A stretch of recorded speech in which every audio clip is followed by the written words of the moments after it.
This time, I'd like for a motion for the approval of the agenda. So moved. Second. All in favor signify by saying aye. Aye. Opposed by the same sign. We will now have an invocation by Ms. Kimmy. Thank you, Mr. Chairman. Mr. Marsharia has had open heart surgery and bypass surgery. Last week, is doing well, is at home, but I just would like for all you to know that. And I'm going to have just a moment of silent prayer for him at the get-go, and then I will close with prayer. Thank you.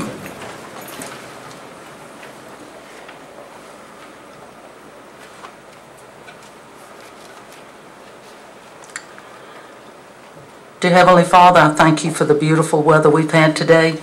And I ask that you do have blessings with Mr. Marsharia, that you will be with him during his recovery and let him know that you are with him. I ask you to be with us in our meeting tonight. Give us clear minds to make good decisions. And I ask you to bless every family that is represented in this room tonight. All these things I ask in your name. Amen. Thank you, Ms. Kimmy. I will now receive a motion for the regular meeting February 24, 2014. Second. All in favor signify by saying aye. Aye. Work session February 27th. So moved. Second. All in favor signify by saying aye. Aye. Opposed? Special meeting March 6th. So moved. Second. All in favor signify by saying aye. Aye. By the same sign, the ayes have it. We're now down to item 6. First public comment, Ms. Brown. Mr. Jeff Schaefer on S2.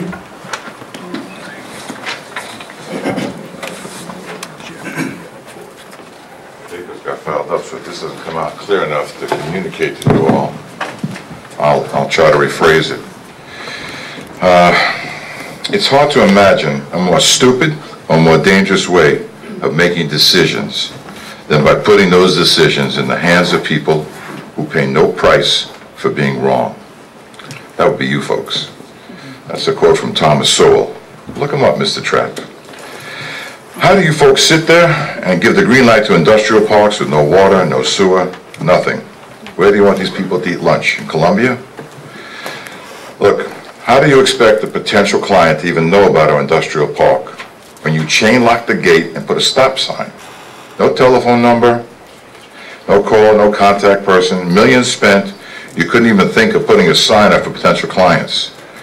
Whenever I think you folks can't get any dumber, I'm just amazed. Okay, let's forget about the industrial parks. They'll never stay to this community. Don't slap that thing again. I'll slap you if I have Slap to all you slap want. again. You Okay. will not address this council. I'll address you any way I want to address you. And you'll address me with some respect. And you're not intimidating me. You may do that to some other people, but you're not doing that to me. What will save us is a retirement community. Why are you taking him out? Yeah, well, you're going to have to kick me out. I just got started. Sure, I'll go with you. Why don't you come out with me too?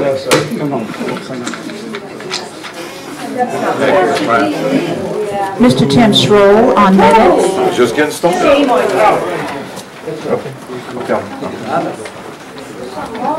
I'd just like to make a simple request that in addition to the minutes, which only reflect the agenda and vote tallies, that audio and or video being made available online at the county website or in a cloud account where the rest of the county that does not have a chance to either attend these meetings or watch them on TV to have access. Mr. Chairman, we cannot hear him. Would you ask him to start over? One word to the wise.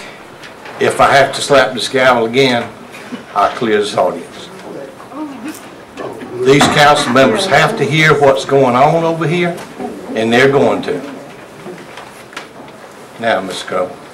I would just like to ask that in addition to the regular meetings, which are basically a reflection of the agenda with any vote tallies attached, that we also include the audio and or video of each meeting with them.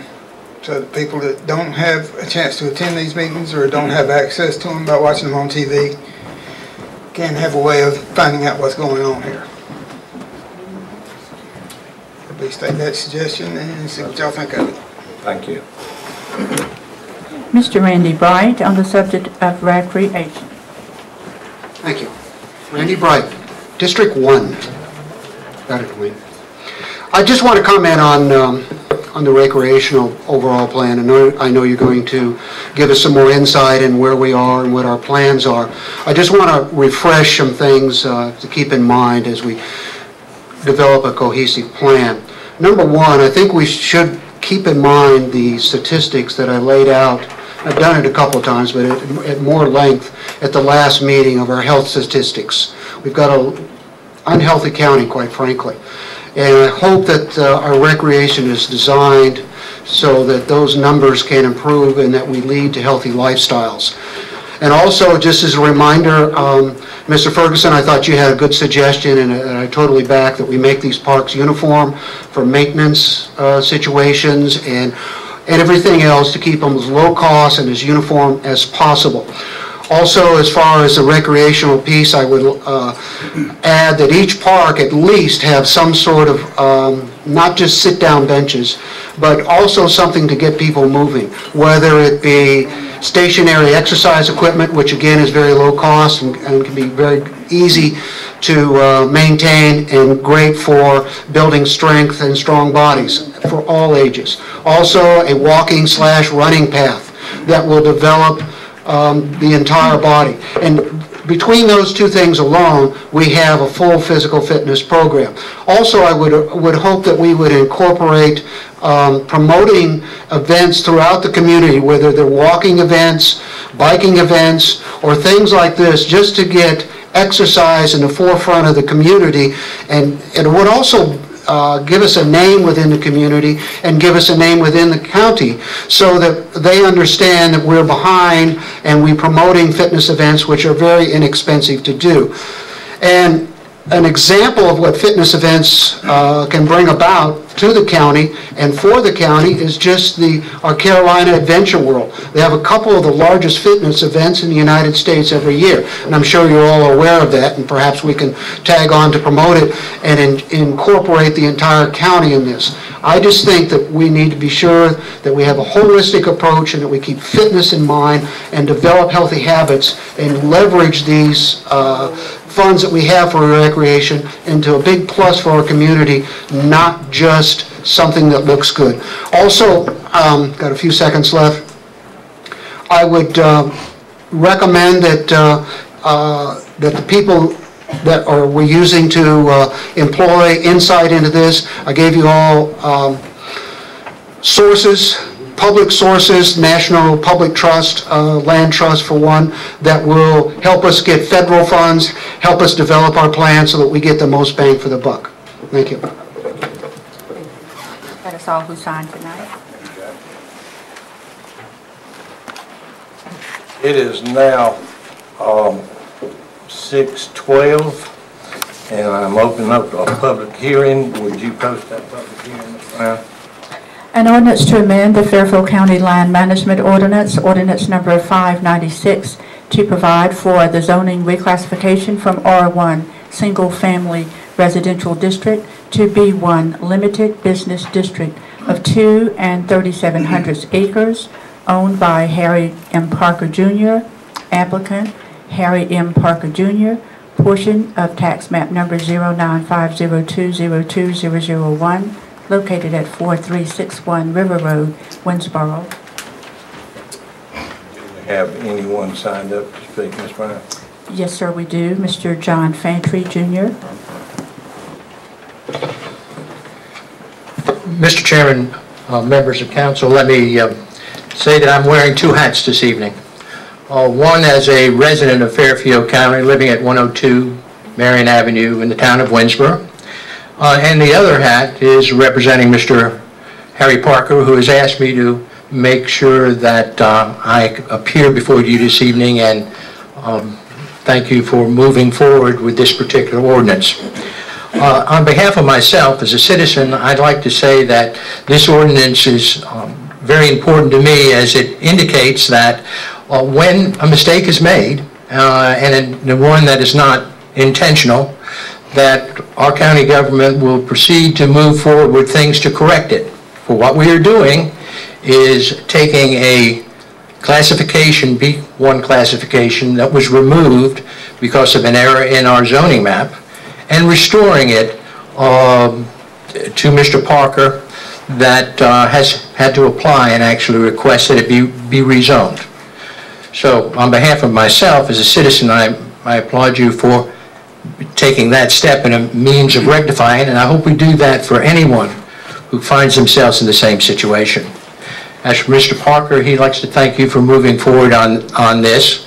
This has been a long journey. It started in October of this year, and we've gone through the particular hearings on this, and tonight will be the first step in resolving the zoning issue, and which will be one half of the particular concerns that I have brought to council, and I'm sure the remaining issues will be addressed at appropriate time. But I ask for approval of this ordinance, a favorable vote on myself and behalf of my client, Mr. Harry Parker. Mr. Fantry was the only individual to sign during public hearing. Mr. Pope, would you like to address this issue? Yes, sir, after the public hearing is closed, before you. Okay. Council members, Mr. Robinson. This property is located in District 2, and I've had calls from folks, especially on Windermere, that don't want it changed back. However, this was also passed many years ago and approved to be business. And it's one of the many mistakes that we made when we did rezoning. Several were caught immediately, and we addressed them and put them back in place. I'm sure that the present owners purchased this property based on that zoning because everyone knew that's what it was. And I don't even know Mr. Parker. But I'm just saying, I feel that it is really sad that they've had to go through this process to ask for it to be rezoned back when it's a mistake that this council made in a fell swoop to put things in B1 or whatever in B1, or excuse me, it's R1.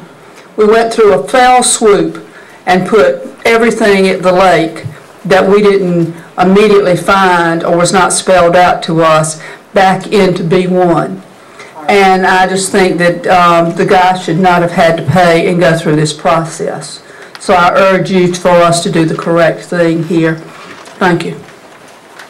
Anybody else? Yes, sir. I also like to be in favor of this, and if we do approve this favorably, I think in the future, if there was a mistake made by us, I know that if it goes through the 3 readings of an ordinance, then it needs to be reversed that way. But I think we ought to have some kind of safety mechanism that the planning commission or either the planning department could approve it and let somebody start using it instead of slowing an individual down by 90 days during the process. We'll have to confer with Mr. James on that. Mr. Brown. Mr. Chairman, could we ask how much Mr. Parker had to pay to do this process? Did anybody answer that question for me? I'm sorry, are you referring to the application or? To what he had to go through to get it changed back to what it should have been.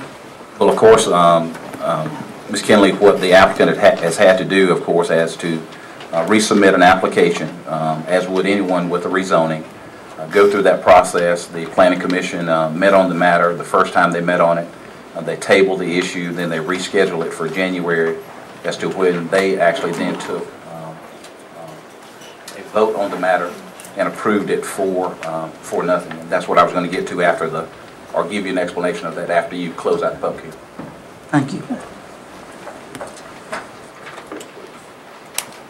Hearing no other comments, this public hearing will be closed at 6:18. Now, Ms. Pope? Good evening, council and citizens of Fairfield.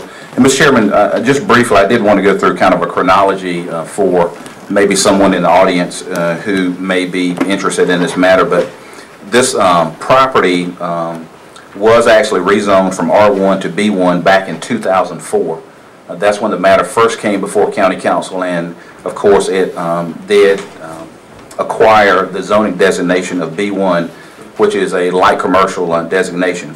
Mr. Knight sold this parcel to Mr. Harry Parker. I think that was in August of 2011, but it retained the same zoning classification of B1. Thereafter, the Planning Commission and the County Council began its deliberation on the county's land management ordinance, which included a major rezoning component. Based on staff's input, the county attempted to, and I think this is very important for everyone to understand, and I think from my professional experience, this is very common with councils all across the state when they are looking at rezoning maps of land uses across their jurisdiction. What the impetus appeared to be was to pretty much grandfather, if you will, existing zoning uses that were already in place in Fairfield County, and then to overlay that with the new zoning requirements that the county wanted to implement. Of course, this parcel was included in that, but the county actually approved its land management plan ordinance on December the 7th of 2011.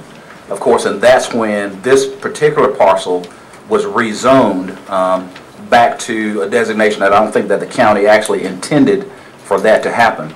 And one of the reasons why it occurred in that way, at least from what I understand, is this particular piece of property was actually, there were no improvements on the piece of property.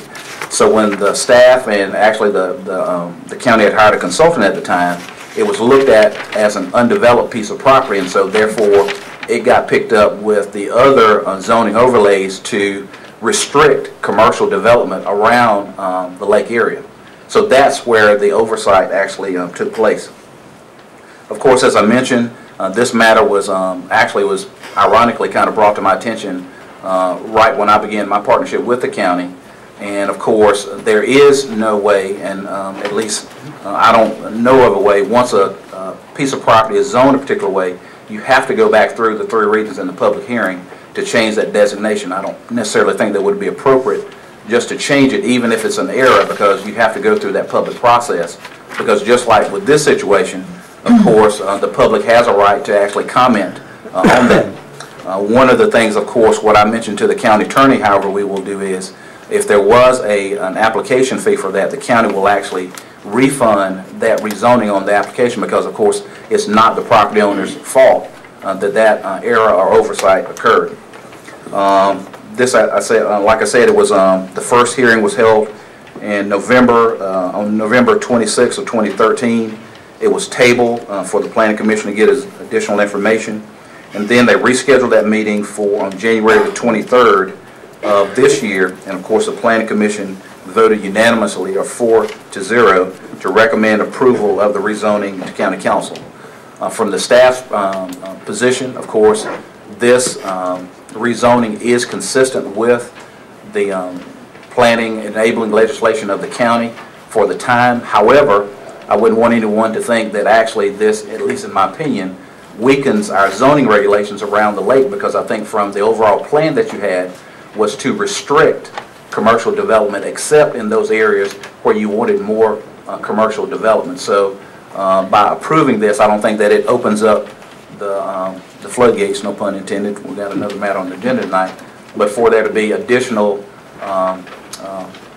non-regulated commercial growth around the lake. But this was, and staff does admit this was an oversight at the time, but we had to come back through the governmental process, of course, to rectify the oversight. That completes my comments.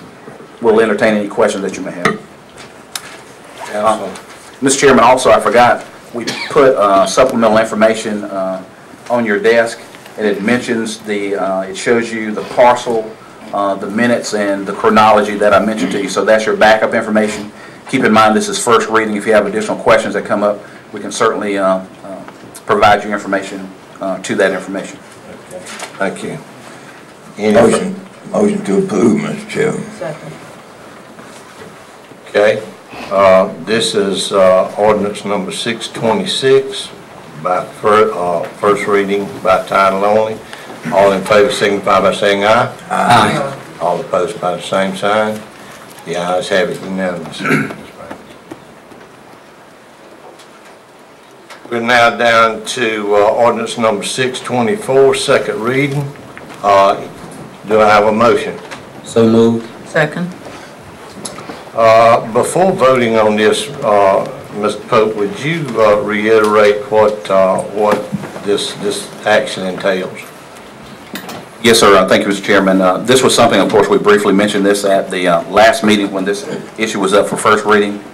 But most counties across the state of South Carolina, developed counties, i.e. Richland County, and undeveloped counties or rural counties like Fairfield County, have multi-county park agreements. This allows economic development benefits and enhancements both to a developing county and also actually to the developing counties as well when they actually land clients. I mean, there are certain incentives that they qualify for by being in a multi-county park. Our multi-county park partner is Richland County, and Fairfield County reaps a significant economic development benefit by having that partnership. Of course, and we hope that we will continue to that because it really does benefit us and also the industries that locate here that benefit from those incentives. Thank you, Mr. Pope. Second reading. All in favor signify by saying aye. Aye. Opposed by the same sign. The ayes have it unanimous, Ms. Brown. We're now down to item 9. You see on your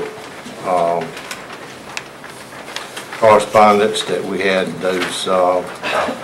those minutes from those particular boards. Now down to number 10. We're going to do these by A, B, C, and D since we have so many. The first one, Ms. Brown, will be Fairfield County Disabilities and Special Needs Board. Do I have a motion? So moved, Mr. Chairman. Second. All in favor signify by saying aye. Aye. All opposed by the same sign. The ayes have it unanimous, Ms. Brown. We're now down to B, Fairfield County Planning Commission. Do I have a motion? So moved. All in favor signify by saying aye. Aye. Opposed by the same sign. The ayes have it unanimous, Ms. Brown. We're now down to C, Fairfield County Rural Fire Commission. Do I have a motion? So moved, Mr. Chairman. All in favor signify by saying aye. Aye. Opposed by the same sign. The ayes have it unanimous. We're now down to D, Fairfield County Zoning Board of Appeals. Do I have a motion? So moved, Mr. Chairman. Second. All in favor signify by saying aye. Aye. Opposed by the same sign. The ayes have it unanimous, Ms. Brown. If you would, Ms. Brown, at this time, post the names of the folks who were just elected. Okay. Appointments to the Fire Commission. Mr. Herb Rentz, who is representing the county in an at-large seat. Mr. Mike Good is representing the Mitford Volunteer Fire Department. To the Planning Commission, Ms. Marsha Bonds is representing District 1. To the Zoning Board of Appeals, Mr. Robert W. Davis is appointed representing District 3, and Mr. Willie Burrell is reappointed representing District 4. To the Disabilities and Special Needs Board, Mrs. Carlene Hughes is reappointed representing District 1. Thank you, Ms. Brown. We're now down to 11, naming of the Industrial Park Road. Do I have a motion? Make a motion that we name it Commerce, whatever that is. Parkway. Parkway. I don't have it in front of me. Second. All right, any discussion? Hearing none, all in favor signify by saying aye. Aye. Opposed by the same sign, the ayes have it, Ms. Brown. We're now down to new business 12. Mr. Pope, you want to address that? Yes, sir, Mr. Chairman. If you could just defer it at number 12 and just refer to the county administrator's report. I have it in my stack. So. Okay, all right. We're now down to 13, which is the county administrator's report, and he has quite a report. So get started there, Mr. Pope. Yes, sir. Well, thank you, Mr. Chairman. Mr. Chairman, before we get started with our 2014 Community Needs Assessment, and Mr. Gaither is going to come forward while he's coming up, I just wanted to mention one thing, and I know at several meetings we've had some citizen input regarding different demographic information that is affecting the county, both from a recreational standpoint, health standpoint, and other things. And by completion in our budget process this year, and we've had now an opportunity to meet with all of our outside agencies, one of the things that the staff plans to do is provide information to the council and to the citizen regarding the investment in different areas that we've already made to impact a lot of the things that we can have some effect on, and also the agencies that we work with. For instance, I'll just give you one quick example. We had a meeting last week with our health department. Of course, some of the issues that they work on from a state perspective, which is their responsibility and what their mission is in working with Fairfield County on issues like diabetes and other things like that. They provided information to us as to what our funding helps to provide in those areas. So one of the things we want to do is to give the council a full understanding of those dollars and investments that we're making through the taxpayers of Fairfield County to those things. And I think it will be quite interesting to look at those things that we're making once we kind of put it in a format to see how we're impacting our community, because not in all areas do we have the responsibility, because sometimes it may be a state agency's responsibility or it could be the federal government's responsibility. But hopefully we can provide maybe a clearer picture as to what we believe our responsibilities are and those things that we need to be working on. So we'll provide that information to you during the budget. Mr. Gaither. Thank you, Mr. Chairman. Welcome, community and board, county council. Thank you guys allowing me to come up here and talk again. Every year we have a needs assessment. And this needs assessment is developed basically from the CDBG, which is Community Block Development. And I'm going to stop myself for 1 second because I do want to bring up two assistants that helped me work on part of this project. That's Ms. Burris and Ms. Cindy Gorowski. They're here from Central Midlands COG. What they help me do is gather the data. Some of the information that we put together for the needs assessment is done through the census data. Some of it is done also through our local agencies, whether it's the fire department, counseling on aging, as well as 911. Each department has their input on this. We also try to get community input. This flyer you may have seen went out in the community. It was sent to churches. It was read out in some of the libraries, and it asked for everybody's input. And what they're going to do is come up and give you a quick overview about what our community needs assessment is, what it means to the Fairfield County community, and how it's potentially for funding for next year. The whole purpose why we have to do this is that we have to show that we've had some community input and that you are always welcome at the table. So we have made an opportunity, and by the end of that, I have some blank surveys if you want to fill them out, or if you have access to online, you can connect to our website. It's right on the front page. Ms. Cindy and Ms. Burris.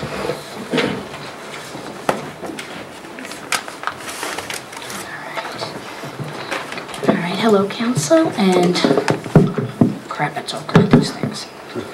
Good evening. My name is Cindy Gorowski with Central Midlands COG. One of the things that we assist Fairfield County in is acquiring community development block grants.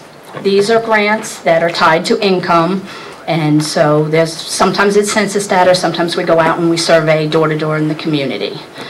But when we go for these grants, one of the scoring criteria is citizen participation, and the first step of that is a needs assessment. We want to hear what you think about a potential project and what you think overall the county needs. So this is step one.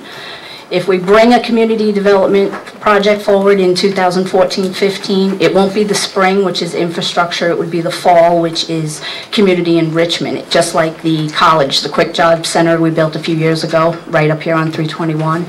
And then we would have an application public hearing, which would be the second time I come up here and stumble into microphones and such. But this document is available. This is the draft, and anybody here we brought up only a limited amount, but we can certainly get it to you if anybody wants to review it. So I'm going to be real brief on the beginning. It's just an introduction about the county. Then we talk about the public outreach, which is what we're doing today. Okay. Population and housing, it's pure census data, just copied over. Okay, the community needs, this is where we're asking for your input on the surveys, because we ask about infrastructure needs, public facility needs, such as community centers. We ask about libraries. Do you feel you have adequate coverage? Do you want more? Public safety, we talk about subcategories of fire, EMS. A lot of EMS, apparently. Economic development, there's a whole bunch of paragraphs about all the new companies that are coming into Fairfield and what that means, but there's a lot of history of what's left Fairfield County, so we try to paint a really good overview. Okay. The two most important pages of this document are the last 2 pages where we talk about the priorities and the planned actions. So, even though we've talked about everything that you potentially need here, we can only fund CDBG projects with this document. So while there's great projects that are talked about in here, CDBG funds cannot be used. It's basically infrastructure, community, jobs, slum and blight, and urgent need, as if another Hugo came roaring through here. That's all we can do. But this is where we narrow down to what we can do and what we hope to do, and we itemize it. So top 3 priority needs of the county come in at the interoperability center throughout Fairfield County, that there is a need to put a new fire station in the town of Ridgeway, and that the neighborhoods of, the Middlesex neighborhood needs sewer lines. The priority LMI needs based by income shifted a little bit, and so once we do that, it becomes Middlesex needing sewer lines and the very active role that their resident association has and how that makes it number 1. Then there's a need for medical/dental in the more rural areas of the county.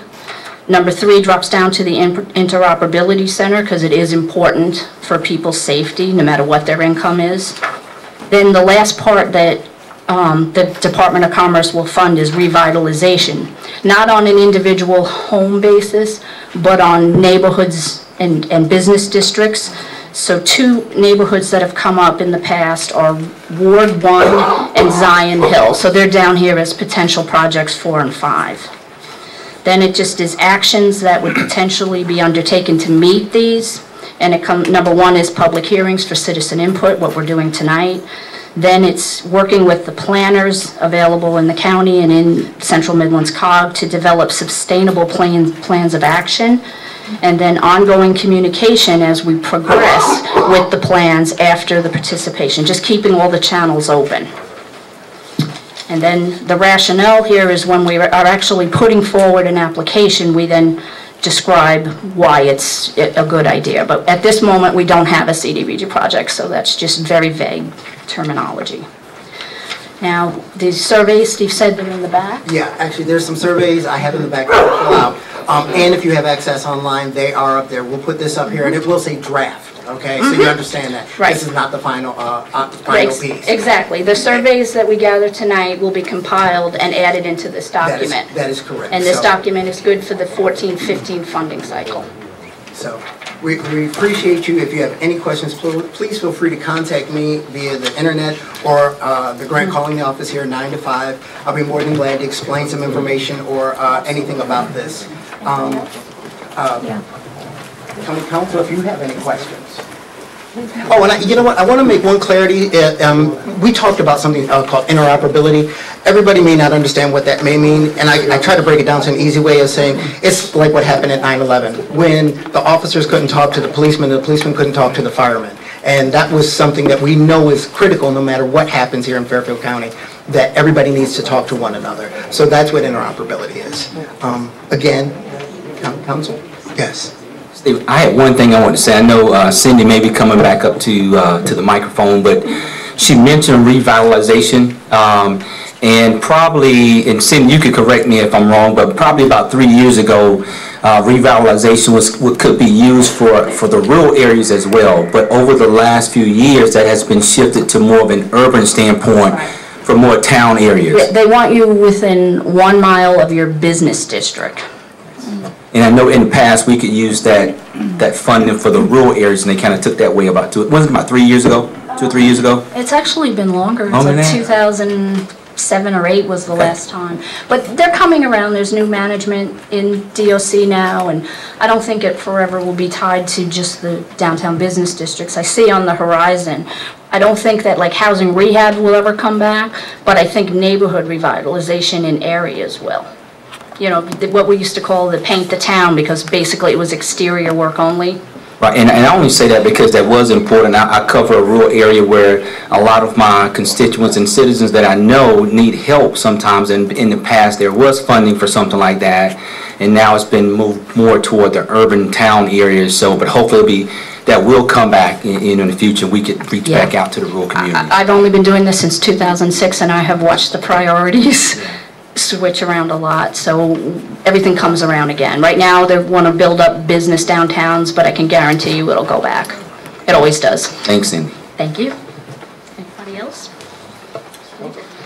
Only last thing is if everybody could please sign that, you know, everybody was signed on here that we got, that have attended, so we appreciate that. And again, I thank you guys for your time, and I'll be glad to give you one last thing. Again, surveys are located here in the back. If you'd like them, raise your hand. I'll make sure you guys get one. Or you can go online. It's right on our first page of Fairfield County SC.com. It's the first thing that says 2014 needs assessment. Thank you. Thank you, Mr. Gates. Chairman, the next item, we have our county spotlight. This is our Fairfield County Detention Center. Ms. Lawson, she has a lot of her staff with her today. I'm not quite sure she's going to do it or she has her staff participating, but I'd like to welcome her to the podium.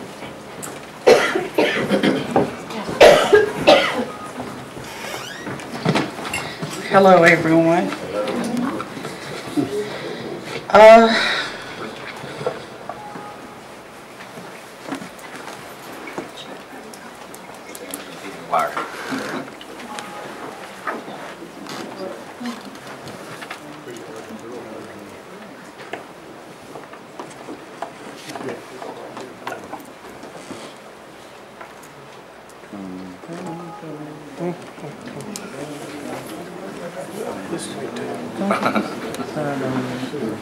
I guess that should be in the survey. Let's get Davis in order.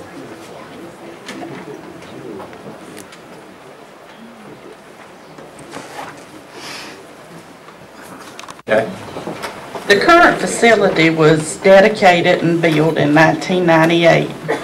The facility staff, 27 full-time employees, 26 of those employees are criminal justice certified. It includes an administrative department of a director, a jail coordinator, the first lieutenant of training, security transportation lieutenant, food service supervisor, and medical supervisor. The shift security staff runs in 4 shifts, A, B, C, and D, with 5 officers per shift, which consists of a lieutenant, a sergeant, a corporal, and 2 officers. The rated maximum capacity that our jail holds is 145 inmates, with a standard capacity of 125 inmates. Current bed capacity is 102 males and 8 females. Housing configurations is 4 male units, pre-sentenced 22 cells, 44 beds. Sentenced is 1 dorm and 48 beds. Administrative segregation is 8 cells, 8 beds. Medical is 2 cells, 2 beds. 1 female unit that facilitates pre-sentenced 4 cells, sentenced 3 cells, administrative segregation 1 cell. Medical cell or cells isolated as needed. There are 3 multi-purpose holding cells in the booking area. These cells are most often used for temporary holding, but may be used for other housing needs necessary. The current inmate population is 32. There is 17 pre-sentenced, 7 sentenced, 7 state inmates, and 1 female inmate.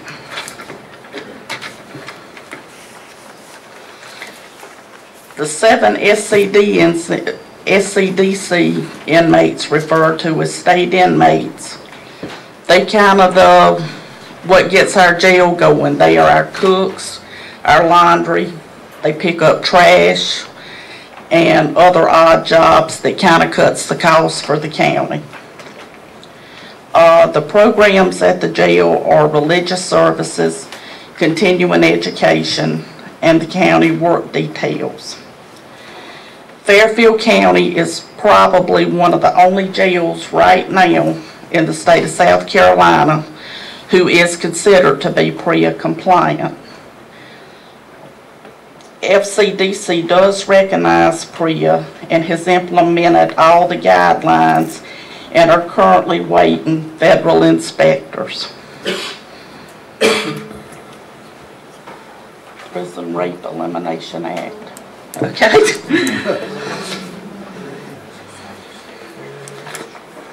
Mr. Chairman and Council, and of course, Ms. Lawson had a lot of statistics there for you, but I just want to mention just a few things. Of course, county governments actually were set up originally to do certain things, as to having the county jail, having the court system, and doing certain other public work activities within the county government. This is a very important and critical part of our operation here in Fairfield County, and I think she and her staff do a very good job. Of course, we're very, I guess, fortunate in a way for our population to be down, and of course, we're not anywhere near our rated capacity. One of the things, however, you have to keep in mind with the rated capacity is, based on state jail minimum standards, we have to have a certain number of officers that are there all of the time, regardless of the number of detainees and or inmates that we have. And then, of course, you would have to ramp it up once you get more people that we're housing. But they do an excellent job. We've been working very closely. We have a lot of critical matters that occur. And one of the items that we'll be talking to you about tonight is, of course, the control panel at the facility that we tried to budget for, but we're going to need to rebid that because the cost came back more than what we needed. But I think this is always a department, a facility that we have that we need to manage and manage well, because, you know, as long as everything is good and quiet, everything is fine. But of course, when you have issues there, of course, you can have significant issues with the county. But I think Ms. Lawson and her staff do a great job, and certainly we want to thank them for the job that they do. Any questions of Ms. Lawson? Ms. Robinson has a comment. Just have a comment. At the midwinter conference or meeting of the COG, not the COG, but yeah, the county elected officials a couple of weeks ago, one of the presentations was how you go in and start having less population in your jail. It's a system that you can use to track them and see what kind you're having, etc. But I want to also say that we have an excellent magisterial group, and they are there in the morning and in the afternoon, and I think also when you may call them so that they can hear whatever the cases are that have been brought in to see if in fact they warrant having bonds and being let out, and that saves us tremendous money. All that is true, plus they will work with us at other times of the day as well. Thank you.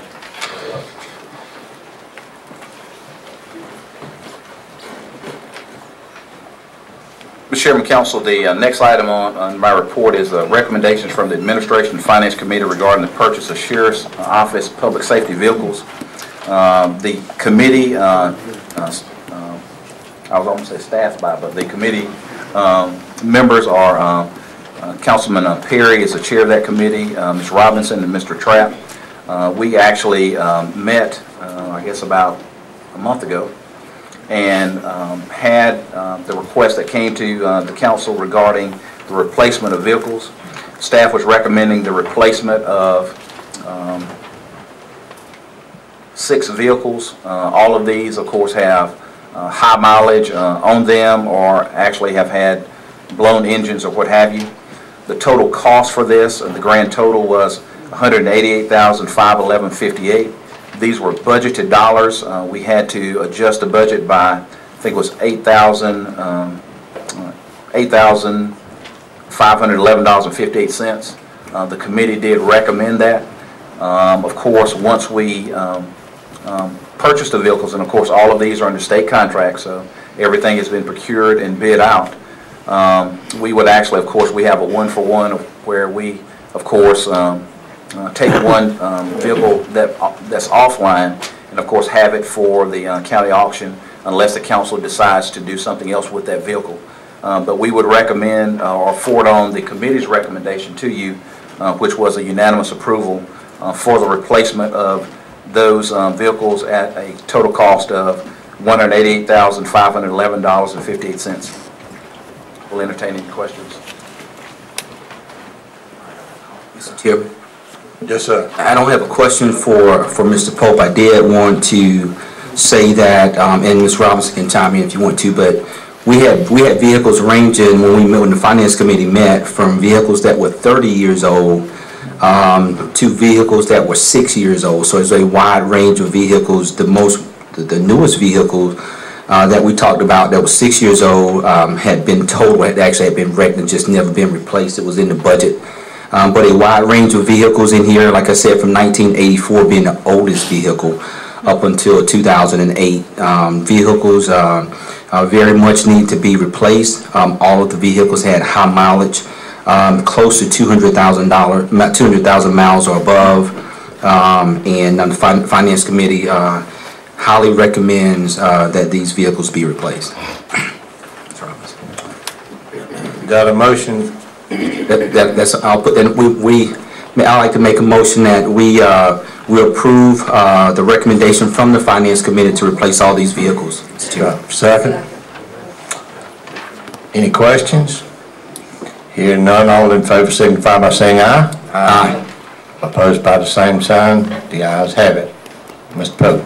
Thank you, Mr. Chairman. The next item that we have, and this is actually just a report on the letter D, the Detention Center Control Panel update. If you recall, the County Council had approved a budget approximately of $200,000 for the replacement of the control panel at the Fairfield County Jail. Procurement actually sent out bid information on this project. The bids came back that exceeded the budget that we have. We need to go back and actually rebid the situation and look at the specifications. This is a very important and mission critical item that we need to get resolved at the jail. As I understand, we've had that for quite some time, and we need to get that matter resolved. So we will actually bring that information back through the committee process after we re-procure that item. But I certainly want to give council an update on that item because you had actually approved funding, but it exceeded our ability to move forward and exceeded it enough where I felt very uncomfortable with moving forward, and so we need to rebid that. Mr. Chairman, the next item is, and this was deferred down from new business, and this was regarding the STEM charter school. If you recall, they had made presentations before this council and also submitted a request. The STEM charter school was asking for a public hearing to be had by county council so that they could garner or get approval for bonds that they're trying to get issued for, I guess, renovation and construction of their charter school building. At the time, this council actually set up a committee process where they came to the committee. The committee reviewed all of the information regarding the presentation before council. At that time, I made their attorney aware that there were other options that they had, and I received an email back from them this morning, and I'll just read it to you just briefly. It says, Mr. Pope, we have now confirmed that we will be able to move forward with a state level hearing, so we will not need to ask the county council for a hearing. We ask that the request for the hearing be removed from tonight's agenda. Many thanks for your help. And so by them pursuing that from a state aspect, which they could, they have withdrawn their request to the county council for the hearing. Mr. Perry. Mr. Pope, do you know if the request, even now that they're moving to the state level, do you know if the request for bonding will come back before the approved the bonding amount? Well, I think it was like $3.8 million. Do you know if that'll come back before? So, no, sir. That will actually, of course, assuming that they secure the hearing, which it appears that they have. Once they get that heard, it actually is approved at the same time. So, and that's really, you just need to actually have the hearing, and then that would, but it would not come back before us. Any other questions about that, Mr. Chairman, Council? No. You might mention that we had another committee hearing today at 5:30 scheduled to bring this. Yes, sir. Yes, forward. Sir. The presentation committee that had met with the group and obtained additional information from them, we had a scheduled hearing, scheduled meeting this afternoon so it could be placed on the agenda. But after their statement that they had already secured it that way, they withdrew that, so there was no need for the hearing. Yes, ma'am. Mr. Perry, it's my understanding that they had two options. Bring it to the local body, which is us, or bring it to the state. Either way, they had to do it, and it's my understanding that the state, that's how they've managed to get through and work it through the state setup. Mr. Chairman, and I think, being on that committee, one of the questions we had, you heard me talk about bonding for the renovations just now. One of the, I guess, the questions we asked at the previous meeting was that the $3.8 million that was being asked for at that time, the verbiage in the document that we were speaking about include only that $3.8 million, and if I can remember, Mr. Chairman, it was what, $38 million or something like that? $39 million. $39 million. So that was one of the questions we had. So I guess other avenues were pursued. So okay, thank you. Okay, Mr. Pope. Thank you, Mr. Chairman. Moving on down the report, this is letter F, the floodplain resource approval. Mr. Chairman, this was a matter, of course, that the staff had brought to your attention. Miss Brenda Worthington, who's a resident of Lake Wateree, and of course she's a realtor in the community, had several meetings with staff, and I will just say on her behalf, I mean, she's very familiar with the flood regulation process. I think she's learning a lot more about it now and how kind of complicated and overwhelming it could be. But she had contacted the staff some months back, and of course we've received information regarding what's going on in Washington regarding legislation that could impact flood insurance premiums here in Fairfield County, and of course all across the country and all across the state of South Carolina. Based on that, though, this is not just for folks who live around just the lakes or open water bodies, but you could live close to a river and or streams, and some streams that may have been dry for the last 25 years, but if you have a 25-year rain or a flood event where you get 6 or 7 inches of rain in a hurry, you could be impacted by federal legislation that that may increase the your premiums.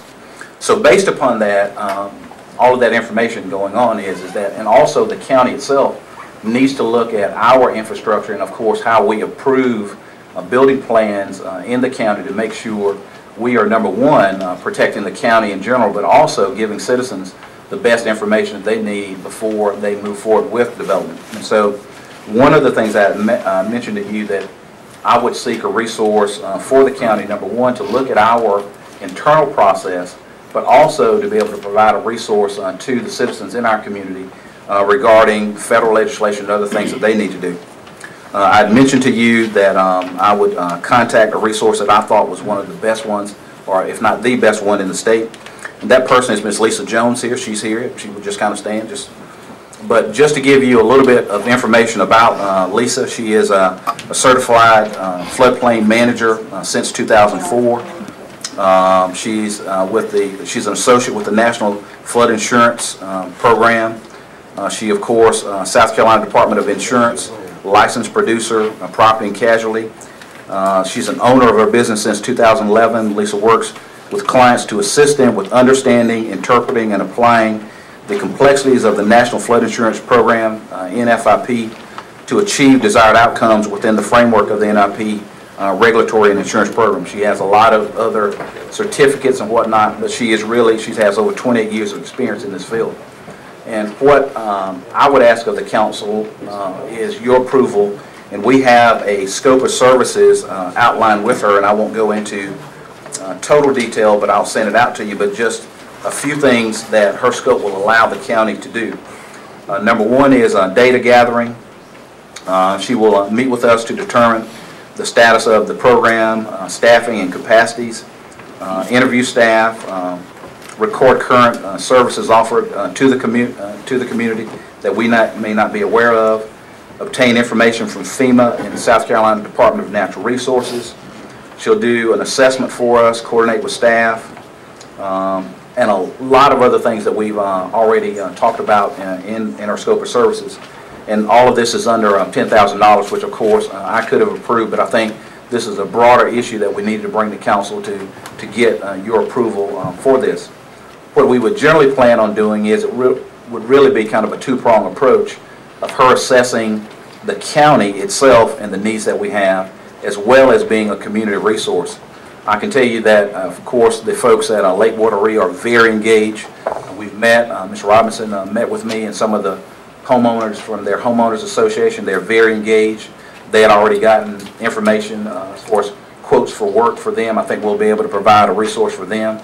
I've also reached out to Kershaw County and spoken with their county administrator because, of course, Lake Wateree, we share Lake Wateree, and of course the residents or the citizens on the Kershaw side are going to have some of these same issues. So hopefully at some point they will hopefully partner with us, because I think this is something that all communities are going through, and we need to strengthen our floodplain regulations and the infrastructure that we have. So I would request your approval to allow staff to move forward under the scope of services, and this is not to exceed $10,000.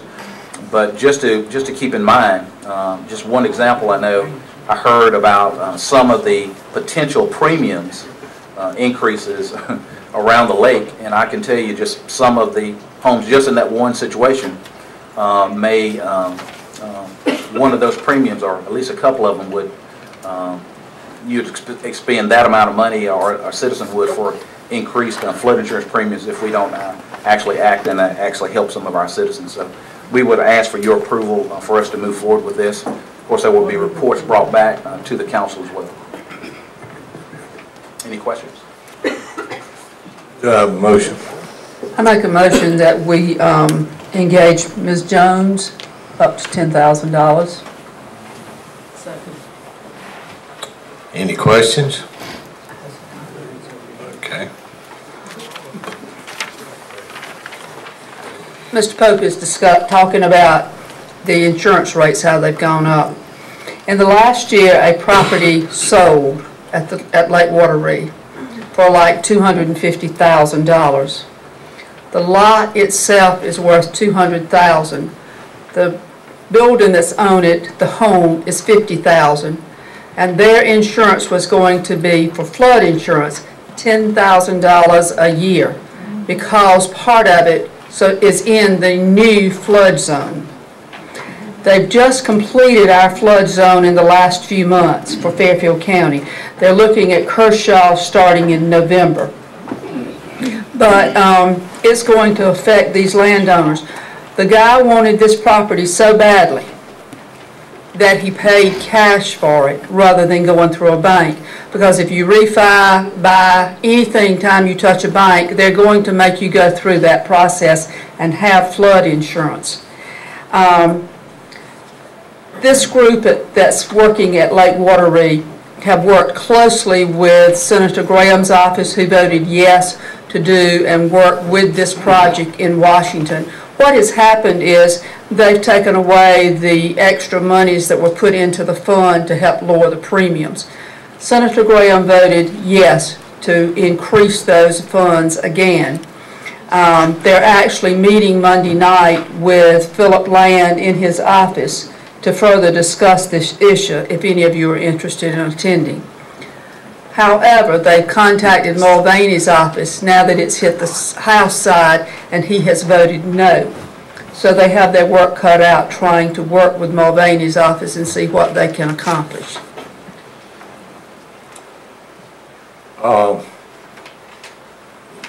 Mr. Perry, why don't you start, and I'll chime in at the end. All right, Mr. Chairman, I'll start. The chairman and I met with Senator Graham and Congressman Mulvaney last week regarding the flood insurance. The House had come up with a bill that they were comfortable with, and it was going to be sent forward to the Senate. We talked to Senator Graham about that last week, and he gave us his thoughts on the bill, Ms. Robinson as well. And from my understanding, and Chairman, I'll let you chime in on this as well. I don't think they came up, or they didn't think they were going to come up with anything that would allow them to move forward with the plan as they had it, that we're going to change these prices probably over the next 3 to 4 years, is my understanding, because it would have such a detrimental financial impact on the people living in those areas. So they were trying to come up with a compromise that they thought they would be comfortable with for the next 3 to 4 years, and they would be coming back before them again. But that was last Wednesday, Thursday. It could have changed by now, but that was the plan from talking to Senator Graham. In meeting with those two folks, the two plans, there's a good bit of difference between them, and Al sent me a copy, matter of fact this morning, of the comparison of the two, and there's some differences in it. Looks like the best that they could do was it's going to be a minimum of 4 years before they start implementing this thing. That was what Mulvaney's office told us. That was voted on. Matter of fact, Tuesday night before we went in there on Wednesday. They had that vote on Tuesday night.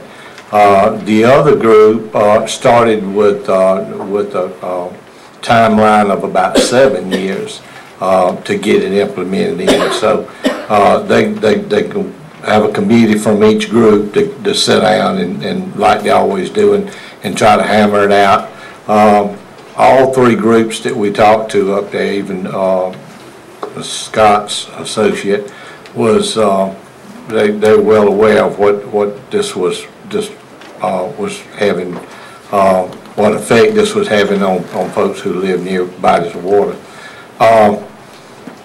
I don't know about Mr. Perry, but Mr. Mulvaney was very enlightening when he told us the full story of flood insurance. I didn't realize that no matter where you live, your flood insurance was the same if you lived at the coast, or you lived at Lake Wateree, or you lived near Dry Creek.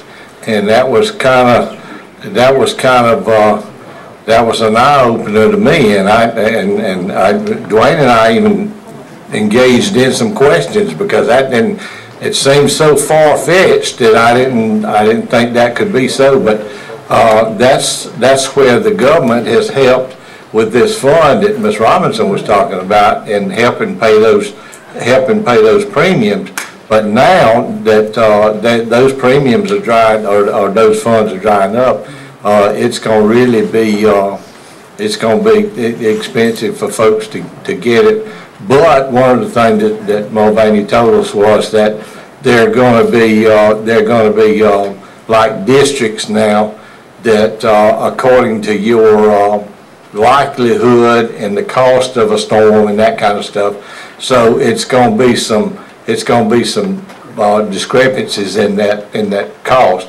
But up until now, it was not. Everybody paid basically the same thing if you had flood insurance, which seems, I mean, you know, doesn't make a lot of sense, but that's the way it was explained to us. But anyway, folks have got from 4 to 7 years somewhere in there to look at this thing and have discussions with the folks. And Mulvaney said he had talked with the folks at Lake Wateree, and he did tell Dwayne and I that he didn't vote for it, and he gave us some reasons why he didn't vote for it, and said he was going to be getting in touch with the folks who lives on body of water in his district to explain why he voted like he did. But anyway, we had about an hour discussion with him, and we had had a good discussion with Mr. Graham, but we, and in the next 2 weeks, Dwayne and I are going to bring a report to you at the council meeting in 2 weeks of the schools that we attended and some of the things that we've taken away from that. Thank you, Mr. Chairman. The next item that we have, this is the County Transportation Committee paving update. And wanted to ask Mr. Bill Coleman to, and why he's coming up. I thought this would be, yes, sir. We didn't carry the motion? Oh, I thought you did. Go ahead. Okay. All in favor signify by saying aye. Aye. Opposed by the same sign. Thank you. Thank you, Mr. Pope. Good evening. Mr. Pope asked me just to give you a brief rundown on the County Transportation Committee 2014 road paving program. We advertised bids on March the 6th and we will receive them back on March the 26th. We advertised 35 roads. We have 2 roads carried over from last year. We have Chinook, which was stopped with a restraining order. We have Devil's Racetrack, which was not done due to budget constraints. And we have a 3rd road, which is a fairly old county road that was done by a developer that's in bad need of repairs. The remaining 32 roads are in order based on the new priority system. And I gave Ms. Brown your new book, and it's also on the website. As you remember, this new system weighs heavily on houses per mile. Last year we did 15 roads, and I didn't do the math, but I think we had 80 or 90 families. This year we're going to do 32 roads, and I think we're going to have 230 to 240 families. They'll have a paved road at the end of the season. At the present time, before this year, we have 263 county roads left that have points, and we have 46 county roads that don't have any points, which means there are no houses, no churches, and it's not a thoroughfare. We feel comfortable with the 35 roads. If budget doesn't let us get that many, we'll drop them off at the bottom. They'll go to the top of the list the next year. Anybody have any questions? Mr. Chairman, just want to mention I certainly enjoy working with Mr. Coleman. He's been very informative. Just wanted to point out one thing that we've partnered, of course, with the CTC, of course, because of our ability now to pave more roads, of course. One of the things that this county we're going to have to look at is actually the investment. We made an investment in a paving machine. We've never had one before, which we can actually do a better paving. But also we're going to have to maintain the paved roads that we have now. So we're going to now kind of get into another facet of making sure that we kind of take care of the investment that we're making in the paved roads, because it is an overall improvement to our county infrastructure. The patching trailer is on site. Billy Lucas is fixing to have the manufacturer come give a class to his people on how to run it, and it should take care of the spots in the paved roads where you've got potholes where we don't have to resurface them all.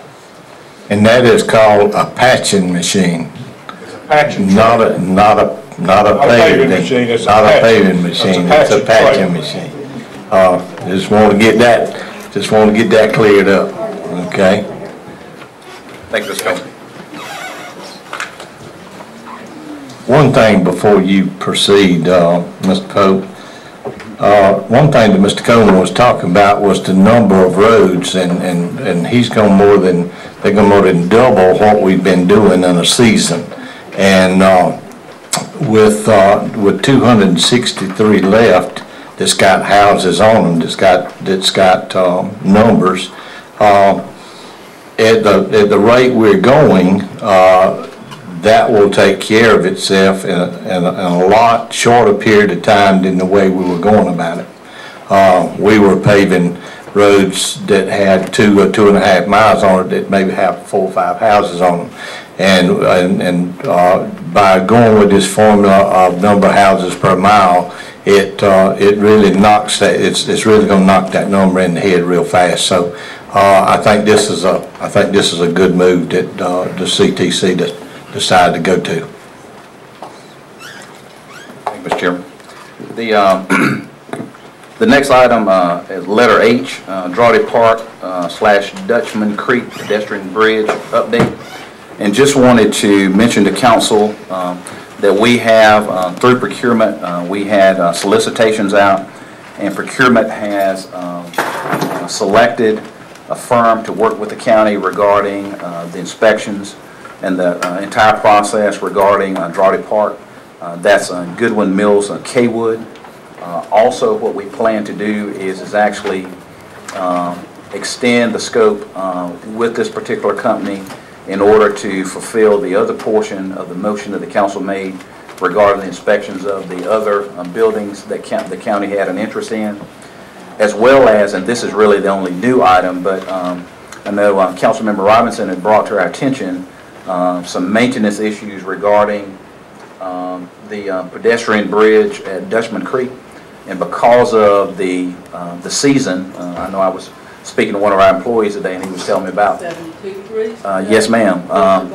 Because of the emergent situation, we're going to procure a scope of services to look at that immediately, so that we can address those issues to make sure we don't have any safety concerns there. So we will be moving forward and actually reporting once we give the notice to proceed on the specific thing and get the scopes on the two additional items, which is the inspections of the other buildings, as well as the Dutchman Creek pedestrian bridge, because that is a very important item at this time of year. All of this kind of happening at the same time. Yes, ma'am. How quickly are they going to get out there? Because like I say, it's 72 degrees today. The fish are getting ready to bite. It is going to be, they say, 48 by Thursday. But that place is going to be crowded in the next week to 2 weeks. We're actually going to, they'll officially get the notice to proceed, and probably will be in communication with them tomorrow regarding the scope for the Dutchman Creek Bridge.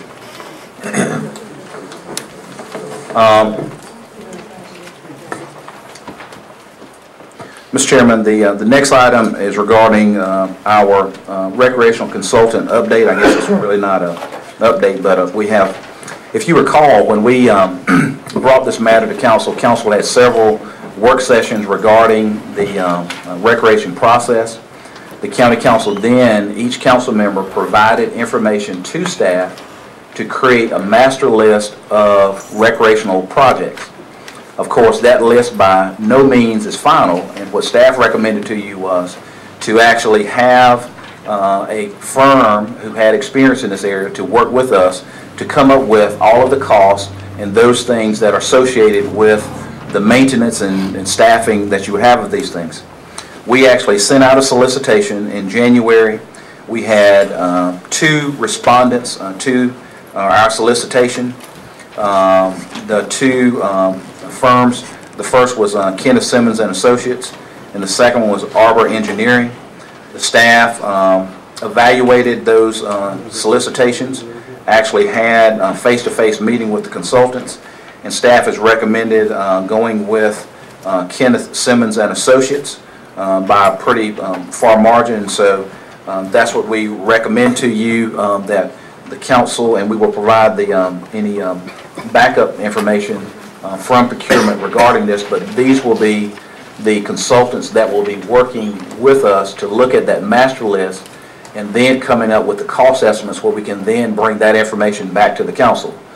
Keep in mind what we have, the only finite thing that we have right now, of course, is the budget of the $3.5 million. And of course, those consulting fees of paying for this portion, of course, that will come out of those dollar figures, but they will come up with cost estimates, and then we will have to make sure that we customize our recreational plan to the dollars that we have. So those are going to be the folks that are going to help us with that. They will be interviewing each of you and with the staff and going through that master list where they can come up with the dollar amounts, and then we can actually report back publicly what that is, and then council will have to decide as to how to move forward with the projects.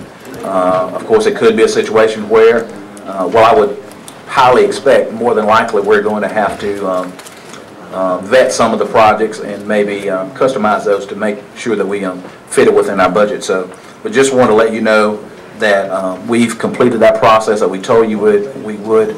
I know the last public hearing, I know a citizen mentioned that they hadn't heard anything about it, but we have reported to you quite often that we were in this process, and so we finalized that now and going with that. We've already issued a notice to proceed with that group, and so they'll be working with us, and of course we'll be setting up those meetings with the council. Do you have any questions about that process?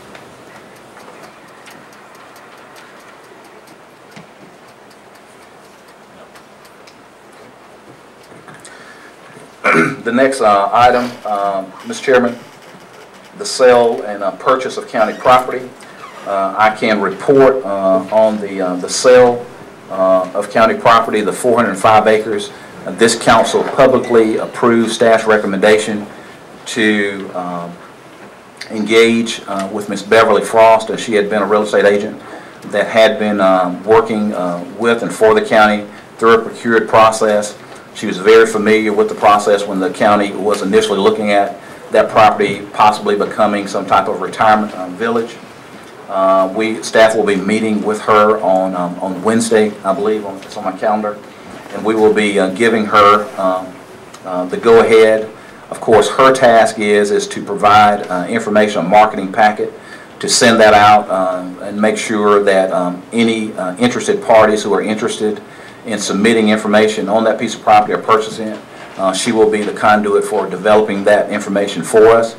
Once we set up that process, then we will, of course, bring that information back to council, which I would assume would be a process with a deadline to receive sealed bids for the property.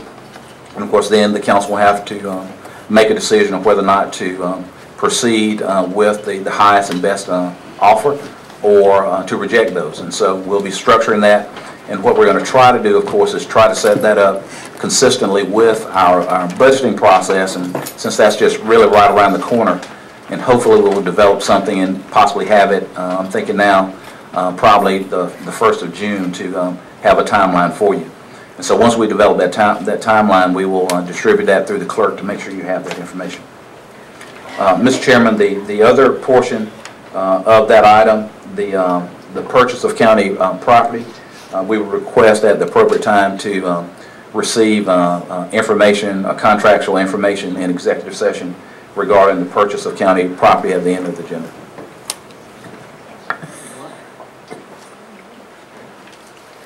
Any questions? Mr. Cook, let me stop you right there just a second. Where are we on our SC&G agreement on the proposed property for Jenkinsville Fire Department? Actually, Mr. Chairman, I need to get an update. Ms. Morgan Harrell actually emailed me this morning. We're supposed to be trying to get together this week, and so I'll get an update from her. Actually, hopefully, if we can get together by the end of the week. Okay, that'll be good. Thank you. The next item that we have, and I just wanted to just report this because, of course, since we now publicly report all of our expenditures on our check register, and by the way, just a sidebar on that, we were kind of recognized by the state controller's office. So I think Ms. Brown sent that out to you, where we were recognized, and actually they had actually a quote from my office, and of course on that. So certainly wanted to recognize the council for accepting our recommendations on that. But regarding the town of Winsboro, when we actually approved the go-ahead regarding the water and sewer to our industrial park, a part of that we also had approved some items or concessions, if you will, additional county incentives to the town of Winsboro. And that was regarding the offset and rental charges for temporary water pumps from Carolina Tap and Bore Incorporated. And also the county had agreed to continue the reimbursement donation to the town up to charges of $10,600 per month on that same item. That was approved by this council, and just wanted to refer back to where that got. It was, see the date of the meeting here, Ms. Brown gave me the information. but it was moved by Councilmember Brown and seconded by Councilmember Robinson and Vice Chairman Perry to accept the above reference recommendation. The motion carried unanimously. So what we did, of course, with those concessions, those items were approved, and of course we plan on forwarding a check to the town for those items that they've been waiting on the reimbursement when they helped us with that. So just wanted to point that out because, of course, that will be an item that will be on our check register, and just wanted to publicly say what that was for before we possibly get a question for that. Yes, sir. Mr. Chairman. Yes, sir. I just wanted to say I found that email. Only 15 of the 46 counties voluntarily put their check registers online at the controller's office. So now we're one of those 15. So great job, Milton. Wanted to make sure Milton was recognized for putting it out there because there are only 15 counties that currently do that. So well, let me make sure I reshape that appropriately. I remember when we first came, of course, there was a desire for more transparency. We mentioned publicly that we would place a check register online. I remember when the first 2 weeks I got here, I remember having a meeting with Ms. Scott Bell. She had asked several questions about what we were going to do. We told her that we were going to do those things, and so we did follow through, and the county was recognized for that. So certainly wanted to point it out, of course, and citizens desired that, but of course we want to be transparent as well to have that information out there. And I can tell you we get a lot of questions about it. I don't think I've ever been, well, I'll leave that one alone. But anyway, we get a lot of questions about it. Mr. Chairman, just moving on, letter L, the courthouse temporary relocation project update. The committee of council that met regarding our courthouse renovation, the committee received all of that information. Of course, there was an article published in both of our local newspapers here regarding this. The committee asked the staff to come back with additional information. We have obtained actually all of the information except one piece of information, which was to get information from the federal folks who share the Hahn building with us. We actually, and I think for Mr. Davis, Mr. Anderson, we're supposed to be possibly meeting with them by the end of the week. And so hopefully we will get an answer regarding whether or not we can use that facility for relocation purposes. That, and I think from the committee standpoint, is the best of all possible options and will save the county a lot of money in the relocation process, and plus will help us with not having to renovate or to place money into something that we will have no future use for. So hopefully we'll have that by the end of the week, and then we can reconvene the committee to provide that information, and then a recommendation, I would assume, would be forthcoming from the committee after they receive that information. So hopefully by the end of the week. Letter M, this is regarding Highway 34 and Highway 21 interchange. Mr. Chairman, I'll just defer to you and Mr. Brown on this one because I think the council has taken an action to pretty much request of the Central Midlands Council of Government to withdraw the funding for this project. Mr. Brown, I think his committee met at the COG, and you guys may want to give a council update on this. I know I was called today by the mayor of Ridgeway asking about the information as well. The committee met and unanimously agreed to allow the interchange to be put on hold or to be stopped at this time. And they are looking into widening Peach Road from the interstate into Ridgeway. So that's where we are on that. And that's, as far as safety, we feel like that is probably necessary more so than the interchange. The state and the highway department even didn't think the interchange was needed, especially with the cost it was going to end up being. So right now, that's where we are.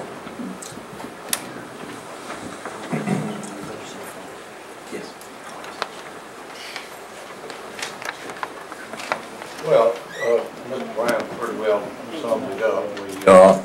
We've got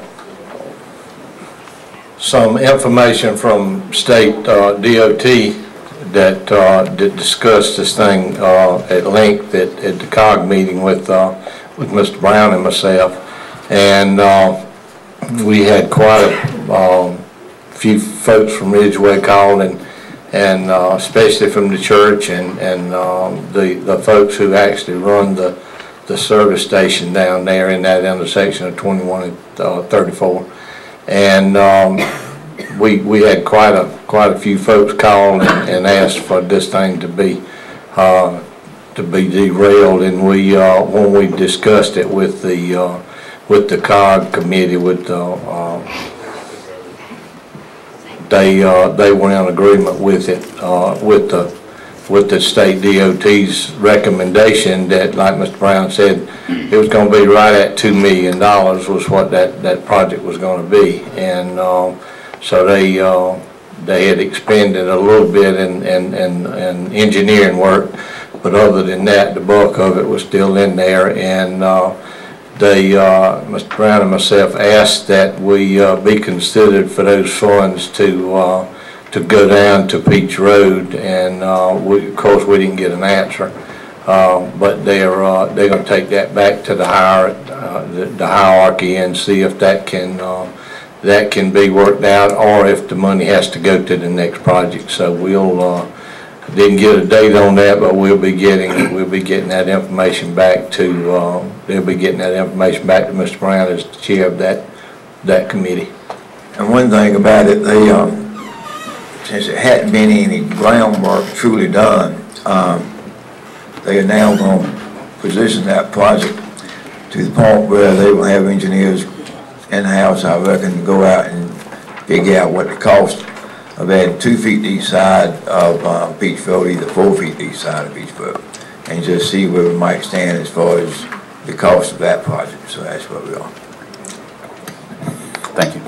And Mr. Chairman, my last item here. The last one is information for the council and for the public, and this is regarding a South Carolina Department of Transportation memorandum. This is regarding a bridge replacement over Rocky Creek, and this is Road S-2012, Old Blair Road in Fairfield County. The South Carolina Department of Transportation recently awarded a contract to AM Truck Incorporated for the replacement of the bridge over Rocky Creek in Fairfield County. This bridge is under contract for replacement due to its structural condition. The planned date to start was actually this past week. However, this could change depending on issues that may arise, and of course it was, you remember, all the weather issues, and so this is one that actually they'll be undertaking, but actually a replacement, and really that's kind of a big deal out of the Department of Transportation these days to replace bridges in a rural area. So as we have these information like this, we'll just kind of report those to you, but and we've notified our public safety folks, of course, regarding this as well. So, Mr. Chairman and Council, thank you for your patience, and that completes my report. Thank you, Mr. Pope. And now down to Clerk of Council's report, Ms. Brown. Well, actually, I have A through N under my report also, but I didn't have enough room to list it all. No, sir, I don't have a report. Thank you, Ms. Brown. Just a little humor.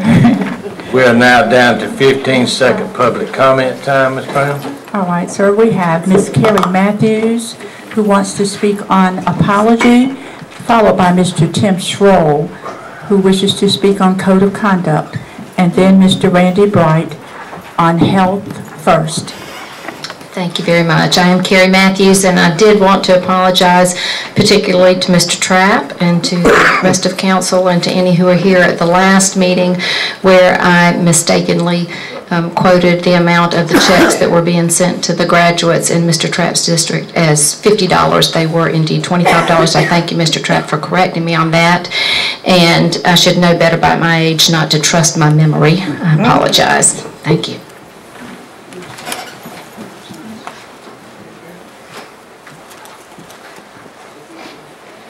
Tim Schroll, District 6. Good evening, Council and Administrator Pope, County staff, fellow citizens. I pledge that I may disagree, but will be respectful of all. I will direct my comments toward the pending issues. I will refrain from personal attacks. This is a pledge from the County Council's Code of Conduct. So far, it's been applied selectively, just as few as feared. I say this because for the last several meetings, both citizens and council members alike have been subject to Personal attacks coming from a member of council.